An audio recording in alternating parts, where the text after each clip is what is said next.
Et nous sommes toujours avec Nathalie qui nous expliquait, qui nous décrivait sa jalousie par rapport à ce compagnon qui est devenu le père de son premier enfant.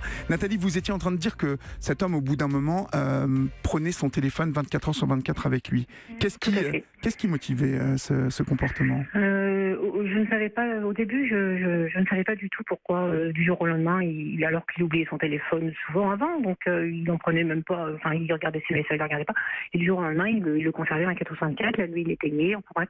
Et puis jusqu'au jour où j'ai commencé à pister, j'ai pisté, je suis rentrée dans une jalousie. Pourquoi garder son téléphone ? Il y a quelque chose quelque chose me tracasse, et puis quand j'ai cherché, puis j'ai trouvé, un jour j'ai pris son téléphone, en pleine nuit, j'ai fouillé, j'ai trouvé un nom qui me paraissait totalement absurde, et qui représentait la personne qui était en train de fréquenter à ce moment-là. Et puis pendant 4 mois, ça a été terrifiant parce que je l'ai poursuivi, je ne l'ai pas lâché,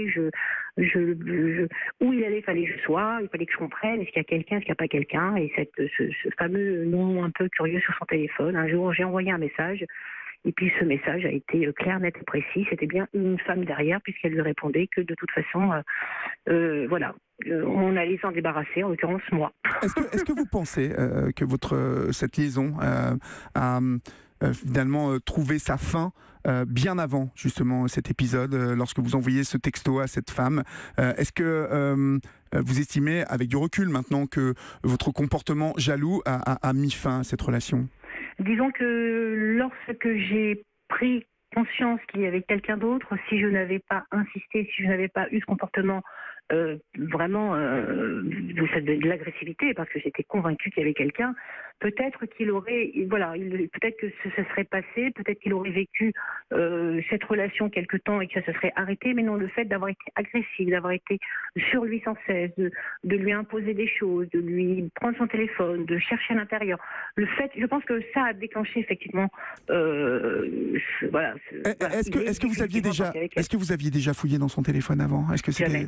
Jamais. D'accord, ok. Non, ça c'est important. C'est important. Donc vous avez été finalement vous l'avez suspecté et finalement vous avez eu raison, même si la méthode, on peut en parler longuement. Vous avez harcelé cet homme pendant 3 ans après. Complètement, je l'ai harcelé pendant donc avant que je le quitte, quand j'ai su réellement qu'il y avait quelqu'un qui existait. Je l'ai donc quitté, et après pendant 3 ans, j'appelais matin, midi, soir. Qu'est-ce que vous n'acceptiez pas là pour que ça dure 3 ans? Je n'acceptais pas qu'il ait choisi quelqu'un d'autre que moi. Je n'acceptais pas que je lui avais donné ma vie, que je voulais construire avec lui, qu'on avait un enfant. J'acceptais pas qu'une fois de plus il ait choisi quelqu'un d'autre, quoi. Un peu comme voilà. C'est une reproduction de mon enfance et encore. Voilà. Donc j'ai pas accepté que. Vous savez, quand l'homme à qui vous donnez tout votre amour vous quitte pour quelqu'un d'autre, en l'occurrence que vous connaissez, puisque c'est une femme qui était donc pas loin de nos connaissances, en l'occurrence de ses parents, que je connaissais, c'est difficile d'accepter, tout prend des proportions terrifiantes. Je comprends. Ça broie le cœur. Je comprends parfaitement. Nathalie, en fait, comment avez-vous fait pour vous défaire de cette jalousie et est-ce que vous pensez mieux la gérer aujourd'hui, forte de cette expérience-là? Écoutez, c'est pas cette expérience qui m'a permis de me guérir réellement, puisque après, ce qui m'a permis de me guérir, c'est durant les deux relations que j'ai eues juste après, donc le père de mon fils. Je n'étais pas jalouse pendant la relation. À aucun moment, je n'ai fouillé dans le téléphone de mon compagnon. Ouais. Par contre, je suis devenue jalouse quand je m'en séparais. Curieusement, ça s'est inversé.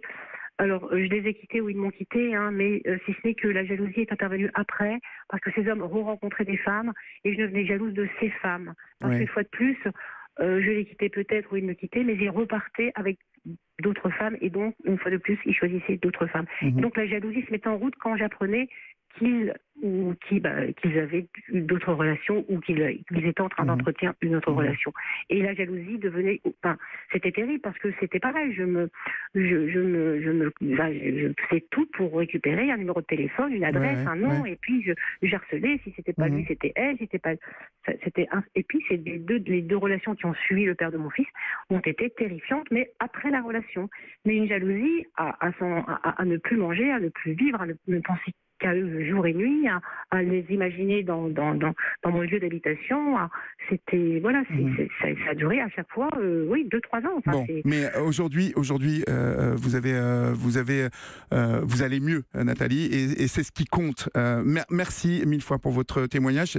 Encore une fois, je souligne que c'est très courageux de parler de ce sentiment qui est compliqué à porter, qui est la jalousie. Merci pour votre témoignage au 39 21.